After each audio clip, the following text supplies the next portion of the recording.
de páncreas se hizo en 1966 en Minnesota, pero como ustedes ya vieron previamente, pues se había hecho cirugías experimentales. Posteriormente, pues se cambió mucho. Posteriormente, pues muchos equipos quirúrgicos trataron de hacer en perros este tipo de trasplantes que no era nada fácil. El perro tiene un páncreas muy diferente al del humano. Y finalmente, bueno, después de 66 empiezan a realizarse. Recordamos que en el 80 empieza la ciclosporina, en el 78 fue descubierta y a partir del 90 pues empiezan muy activamente en Estados Unidos con este tipo de trasplantes. Bueno, aquí vemos al doctor Banting y Best de Minnesota, perdón, de la Universidad de Toronto, quienes fueron los investigadores que aislaron y lograron la extracción de insulina a través de extractos de páncreas. Ellos habían trabajado pues muchos años ya y recibieron el premio Nobel de la medicina. El primero, el más joven, como todavía era estudiante de medicina, pues no le dieron el premio Nobel. Ya después ellos vendieron la patente de la insulina, ¿verdad?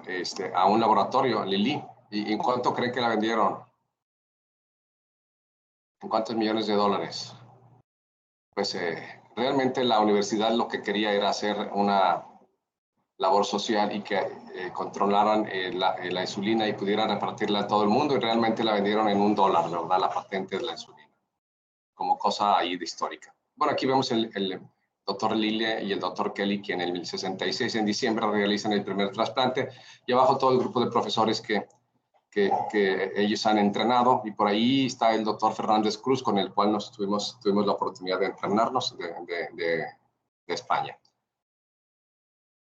Y este es uno de los primeros artículos que comentábamos de cómo hacer el trasplante de páncreas, y obviamente primero comienzan en perros a nivel experimental, y luego ya reportan 13 casos ya el grupo de Minnesota de trasplante de páncreas, y una de las preguntas era qué hacer con el 1,5 litros, 2 de jugo pancreático que producimos. Entonces, bueno, pues además del páncreas, como ven ustedes ahí trasplantado, se sacaba y se trasplantaba un segmento de intestino y de duodeno, que se sacaba la piel como una ileostomía.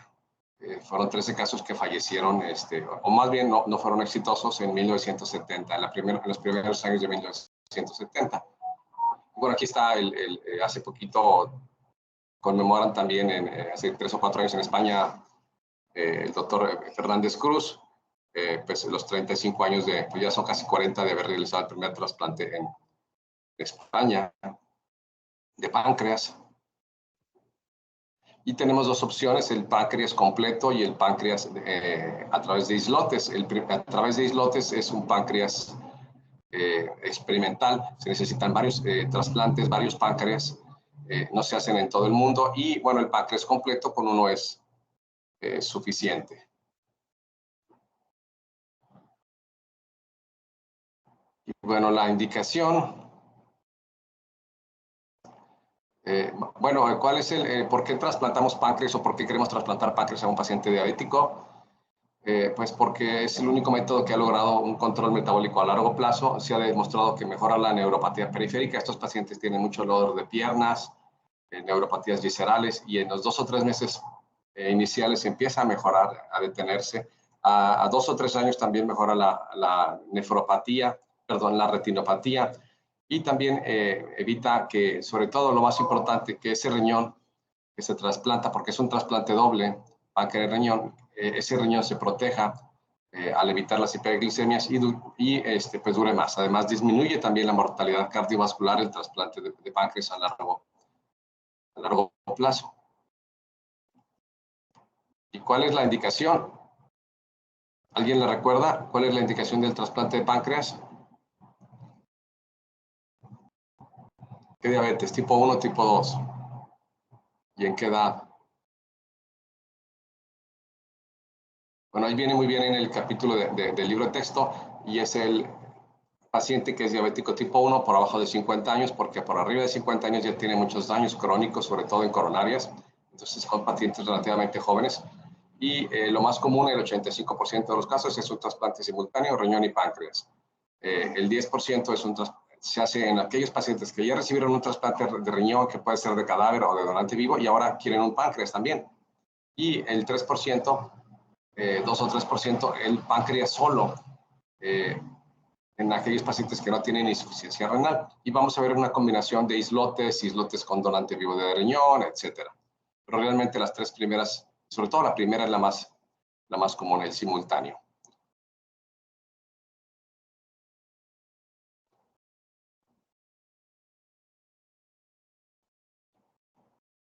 Y bueno, aquí vemos el número total de trasplantes que se realizan a nivel mundial. Bueno, en promedio lo más común es hígado, después del riñón, y corazón, pulmón y el páncreas, pues también es el menos, de los menos comunes, pero aún así en Estados Unidos se hacen más de 1,000 trasplantes por año a nivel mundial. Casi 800, 900 en Estados Unidos y el resto a nivel mundial. Entonces, sí es un trasplante. Bueno, aquí son estadísticas mundiales, me las voy a saltar. Y aquí nuevamente vemos como el más común es el simultáneo, que es el SPK, que es el de color celestito que está por arriba. Y bueno, también algo interesante es, bueno, ¿qué pasa si el paciente diabético se trasplanta nada más de riñón? Diabético tipo 1 y no de trasplante de páncreas o un doble. Y bueno, ustedes ven en líneas intermitentes el SPKP, y tienen una mayor sobrevida, sobre todo más que el trasplante de donante vivo, y vemos la línea del trasplante cadavérico. Entonces, los pacientes tienen una mayor sobrevida si reciben también un páncreas. Y el mismo injerto se protege también. Y bueno, ya lo comentamos, la indicación principal, diabéticos tipo 1 por abajo de 50 años con insuficiencia renal, o puede ser preterminal, que no entran en hemodiálisis también, y llegan en mejores condiciones antes de una hemodiálisis o una diálisis peritoneal. En ocasiones se trasplantan algunos pacientes diabéticos tipo 2, pero tienen que ser muy seleccionados, no lo hacen en todo el mundo, y pues tiene que tener un índice de masa corporal bajo, abajo de 30, con ciertas características todavía funcionales en cuanto a péptido C o insulina. Para fin práctico es el diabético tipo 1. Tipo 2, indicación tipo 2, pues es el páncreas después de un riñón, que ya su riñón aún está funcionando adecuadamente, ¿verdad? Pues se tiene que hacer un protocolo, un estudio, y pudiera recibir, no importa si el riñón viene de un donante vivo o un donante cadavérico. Y el tipo 3, bueno, el páncreas alone o páncreas solitario, pues en aquellos pacientes que presentan una diabetes hiperlábil. ¿Y la diabetes hiperlábil alguien sabe qué es? Pues son las hipoglicemias no detectadas. Es el paciente que viene joven manejando, pierde conocimiento porque no tenía idea de que tenía 40 o 50 de glicemia y hace pues que su vida, su incapacidad pues sea muy difícil, tiene una incapacidad clínica muy importante, ¿no? Y además tienen frecuentes complicaciones de internamientos por cetoacidosis o comas. Entonces, bueno, no tiene insuficiencia renal, pero tiene una vida muy difícil con hipoglicemias no detectadas o no detectables, y bueno, pues es una indicación para trasplante de páncreas. Este es el primer trasplante, que es el doctor Steve Curry, que es un cirujano de nutrición que realizó el primer trasplante en 1987, pues ya hace bastantes años. Fue el primero en nuestro país.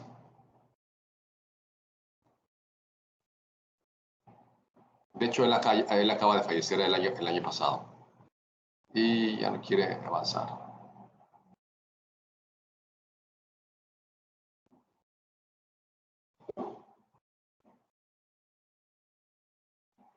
Muy bien, ya se puede más.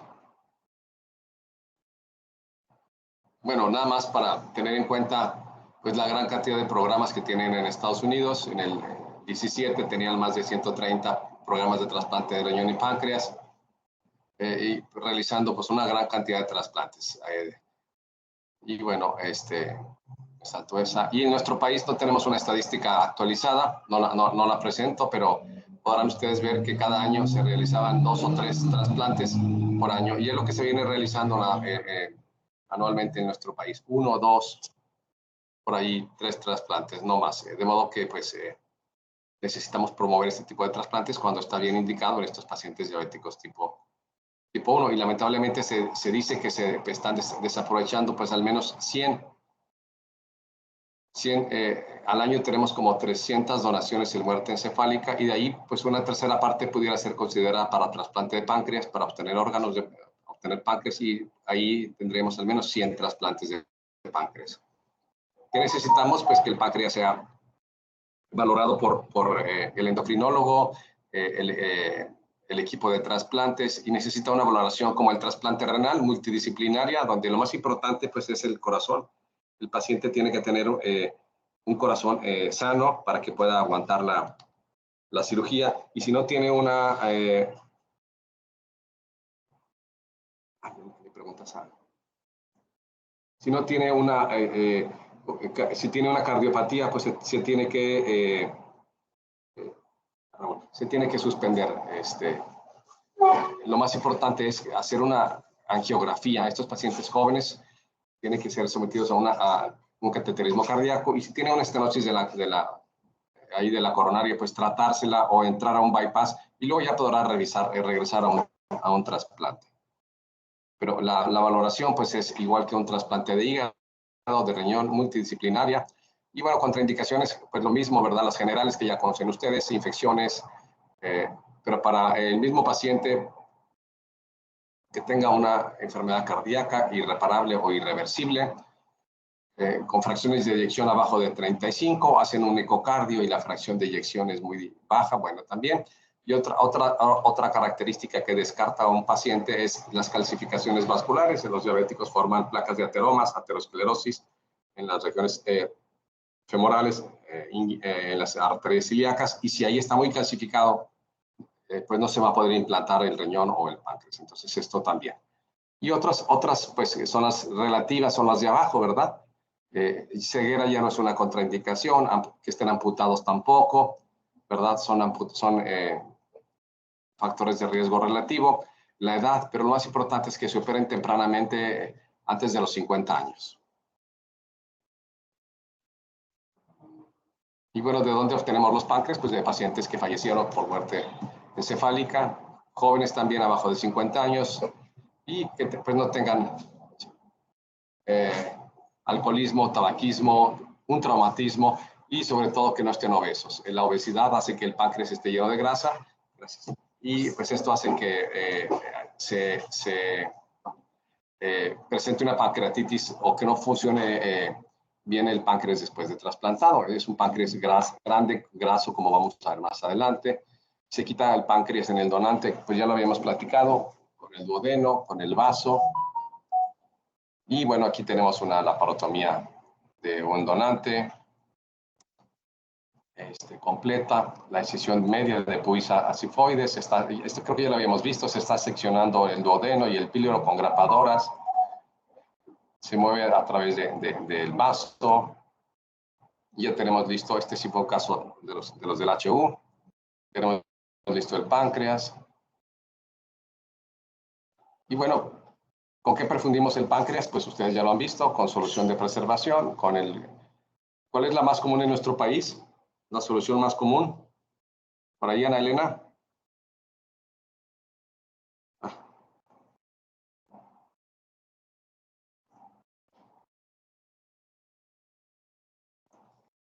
¿Con qué perfundimos el páncreas?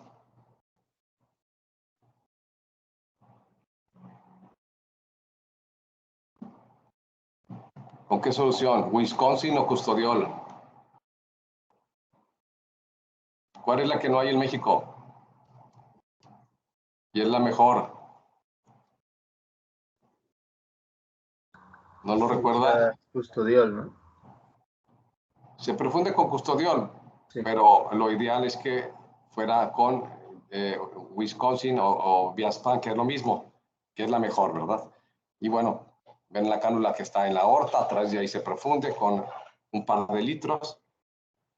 La fase de hipotermia abdominal, nuevamente la cirugía de banco, reconstrucción de la arteria mesentérica con la esplénica, se hace una anastomosis para perfundir ahí la cola y el cuerpo.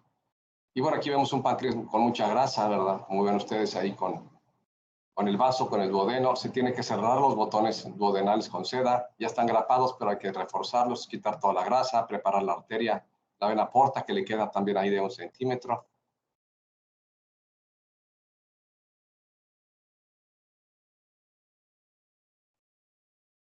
Y bueno, y ahí pues está el órgano nadando en solución de preservación con hielo frappé, ya listo para ser empaquetado.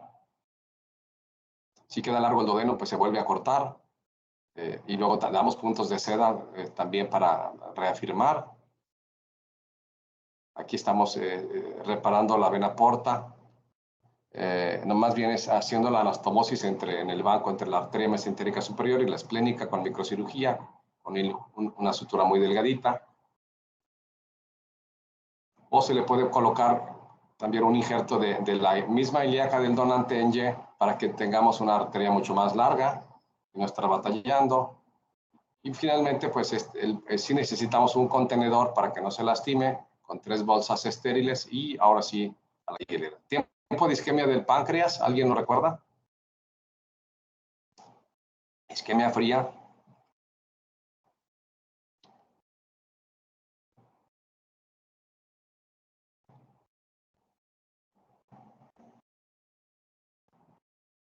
¿Cuánto aguanta el corazón afuera del cuerpo? En isquemia fría. Ya lo habíamos platicado. ¿El corazón cuánto aguanta?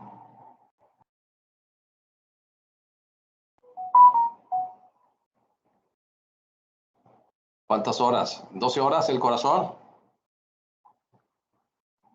Eran 8 horas. 4 horas, ¿verdad? ¿El pulmón? ¿Cuántas horas el pulmón? 6. 6. ¿El hígado?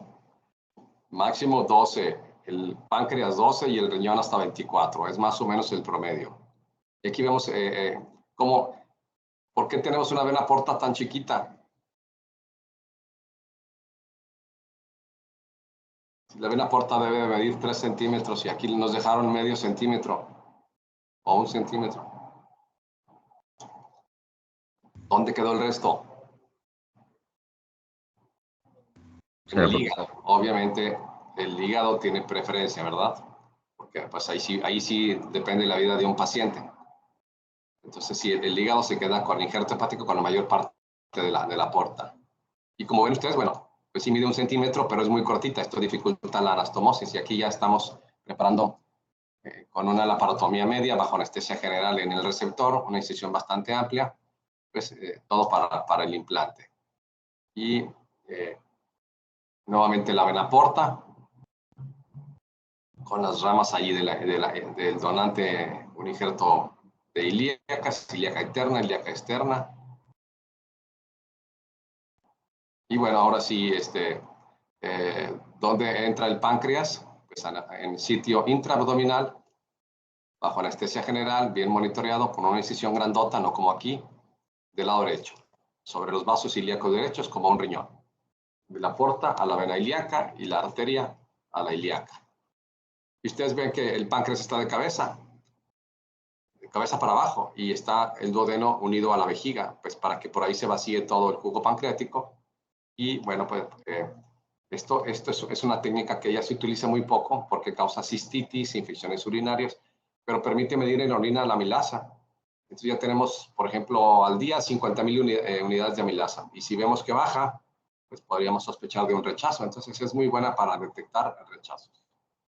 ¿Qué es lo que se hace ahora? Pues una técnica que se llama derivación intestinal, la cabeza para arriba, y los vasos de igual manera están suturados a los vasos ilíacos, y se hace una anastomosis. Una anastomosis es una unión intestinal entre duodeno y yeyuno del receptor.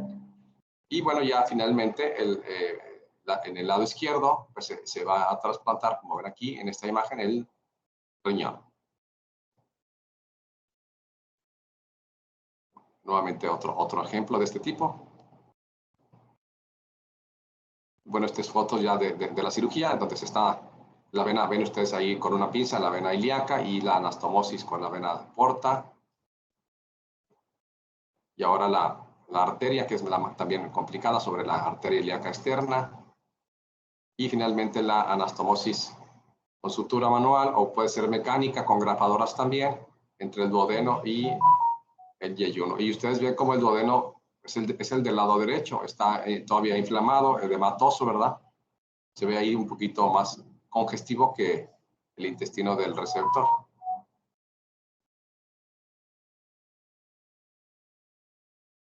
Y bueno, aquí ya están en las dos anastomosis y el páncreas ya está perfundido. Y desde ese momento el paciente empieza a producir insulina. El radiólogo, el anestesiólogo tiene que estar muy pendiente porque pueden hacer hipoglicemias muy severas. Entonces, desde el primer momento en que se libera la circulación, ya podemos tener ahí liberación de insulina. Bueno, aquí un riñón que ya está listo para su trasplante. Y bueno, aquí hablamos de las complicaciones, sobre todo en la derivación urinaria, hematuria, infecciones urinarias, cistitis y pues hasta 2/3 partes de estos pacientes a través de los años se tienen que reconvertir a una derivación intestinal por las complicaciones urinarias. Y bueno, estos pacientes, como estamos manipulando el intestino, pues tienen más tendencia a infecciones, a fístulas, a pancreatitis, que los demás órganos abdominales que se trasplantan. Entonces tenemos que tener antibióticos de amplio espectro, vancomicinas, cefalosporinas de tercera generación, nistatina, antimicóticos como es el fluconazol, antivirales como es el ganciclovir, y ya no me acuerdo qué más dice aquí abajo, sulfas también. Los pacientes trasplantados de riñón, recordamos, y de páncreas de riñón, necesitamos darles sulfas por al menos 6 meses para evitar qué infecciones. ¿Qué infecciones evitamos con las sulfas? Creo que ya lo habíamos dicho.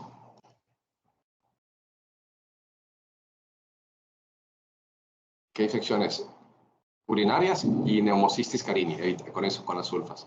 Y bueno, como trasplantamos el riñón y el páncreas, afortunadamente, quien se manifiesta primero como un rechazo es el riñón. Entonces tendríamos una elevación de la creatinina y ahí tendremos que hacer una biopsia de ese riñón. Pero otras manifestaciones de rechazo pancreático pudieran ser fiebre, dolor abdominal, además de la creatinina, aumento de las enzimas.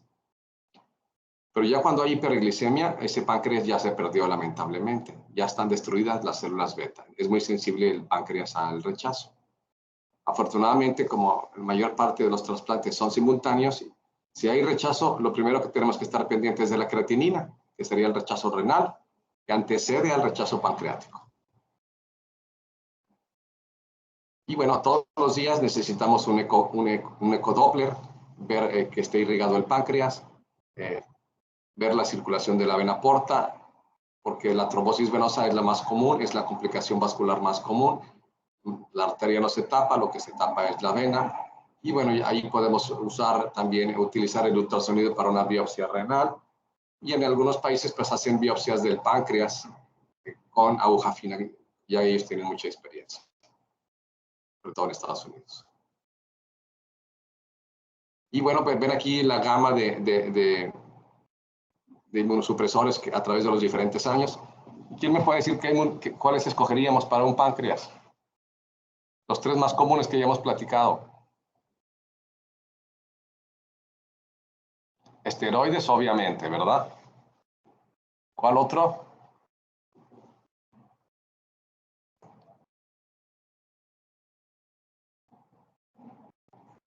El tacrolimus, que es más efectivo. El tacrolimus, que es más efectivo que la ciclosporina, y el micofenolato de mofetil. Y además estos pacientes necesitan de terapia de inducción con anticuerpos también, ya sea la timoglobulina, que está en segundo lugar, o el basiliximab, que está ahí en la tercera pestañita por ahí. Entonces, esa es la inmunosupresión más común en la actualidad. También están usando en Estados Unidos, aquí ven ustedes un Campat, que es un anticuerpo también, alentuzumab, pero pues son difíciles de conseguir aquí en México. Sobrevida, pues al año, pues bastante buena del paciente, más del 95%. Y ven ustedes cómo prácticamente la sobrevida del páncreas y del riñón al año, pues son muy similares, 90%. Entonces prácticamente el riñón, páncreas e hígado están muy a la par en la actualidad, sobrevida a un año bastante buena. Y una vez que pasa el primer año del paciente, ya se mantienen los pacientes muy estables. Y hay pacientes en la actualidad que tienen más de 20 años o 25 con un trasplante de páncreas funcionando adecuadamente. Bueno, voy a tratar estas estadísticas. Y bueno, ¿qué otras opciones tenemos? Sobre todo en Estados Unidos, en Minnesota, trasplante vivo, trasplante de donante vivo de páncreas y riñón. Un hermano, un familiar bien estudiado, sin riesgo obviamente de diabetes, le dona el cuerpo y la cola y el riñón a otra persona, generalmente un familiar. Como ven ustedes ahí en esta imagen. Bueno, ¿alguna pregunta del trasplante de páncreas?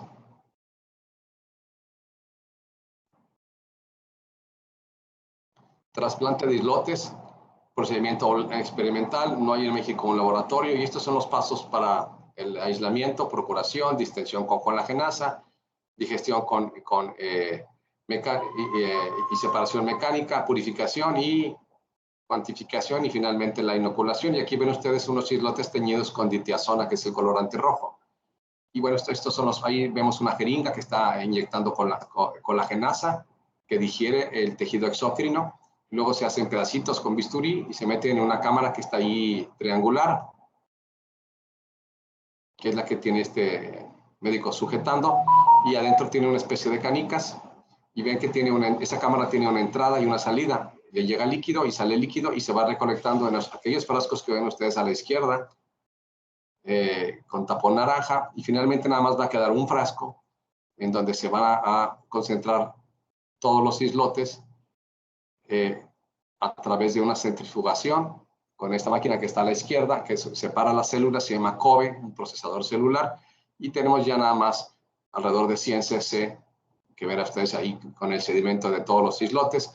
Los islotes son cultivados, se toman cultivos que no haya infecciones, se hacen determinaciones para ver si produce péptido C, a ver si produce insulina, y después de 24 horas son trasplantados a través de una punción hepática percutánea por el radiólogo, y llega a una rama de la vena porta, mete contraste, como ven ustedes por ahí, se pinta la vena porta y ahí se deposita.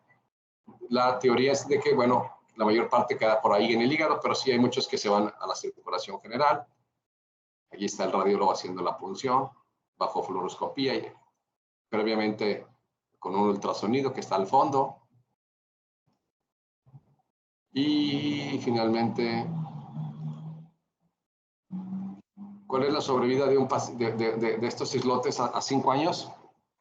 ¿Alguien lo recuerda? ¿Haber leído? Pues es muy bajito, es experimental. Menos del 5%, ¿verdad? Y bueno, este es el primer artículo histórico en el cual Canadá, en Edmonton, reportaba 7 pacientes insulino independientes por un año con esos inmunosupresores que están ahí abajo. Y bueno, todo el mundo pensó en el 2001, no, pues ya, con esto se va a curar la diabetes, pero nadie ha podido hacer o imitar a este grupo, y la mayor parte de los pacientes pues regresan con su diabetes, pero con requerimientos mucho menores de insulina. Y bueno, en un futuro pues esto tendrá que mejorar la inmunosupresión, el sitio de inoculación y bueno, obviamente pues disminuye mucho la progresión de las complicaciones secundarias como en esta diapositiva, mejora la calidad de vida a largo plazo y creo que son todas.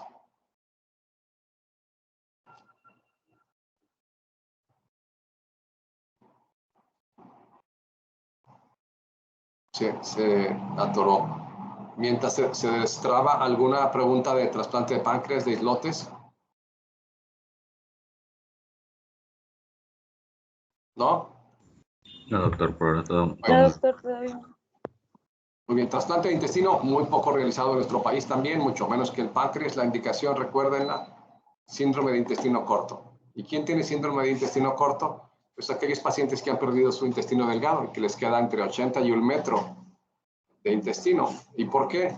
Pues porque nacieron con estenosis intestinales, atresias intestinales, o fueron sometidos a cirugía por Crohn, por un traumatismo, y bueno, pues lamentablemente la sobrevida a 1 año de estos injertos pues es corta. El injerto que funciona menos, que tiene un pronóstico mucho más grave para 1 año de todos los órganos abdominales, pues es el intestino. Y puede ser intestino solo o intestino con multivisceral. Y generalmente son niños que tienen algún problema de motilidad o de agangliosis. Y bueno, se les trasplanta, como ven ustedes por ahí, hígado, estómago, páncreas. Son trasplantes más complejos, los multiviscerales. Lo más común es el de la izquierda, es el trasplante aislado de intestino, que se hace una ileostomía para que evacúe por afuera, y más raramente los multiviscerales. ¿Quién hace estos trasplantes? Centros muy complejos, muy famosos en Estados Unidos, como son Minnesota, Chicago, puede ser, la Clínica Mayo, en Florida también.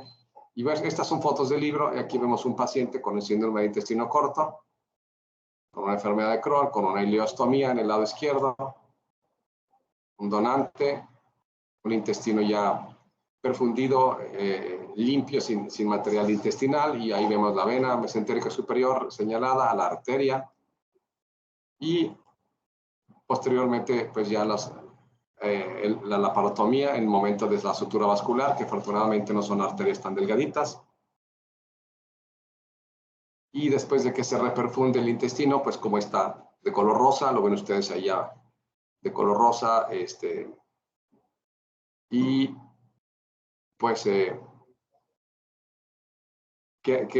bueno, para comentar, estos pacientes como no tienen ya una cavidad abdominal con mucha complianza, se batalla mucho para cerrar la poneurosis. Van a estar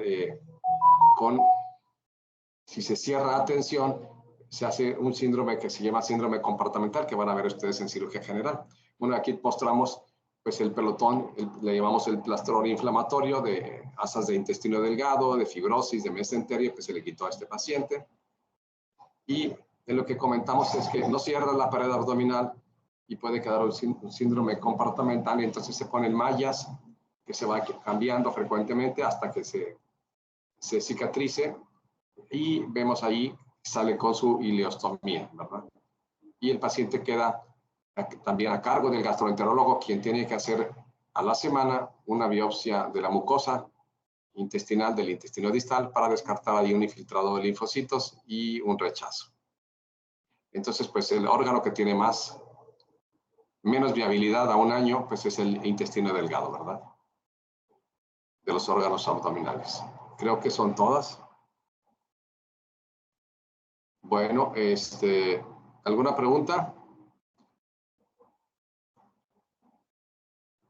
A las 9 de la mañana se va a conectar el doctor Vilches. Y entonces, pues, bueno, vayan a desayunar, a tomar un café, y para que de 9 a 10 escuchemos lo de banco de hueso y trasplante de músculo esquelético. Nos vemos más adelante.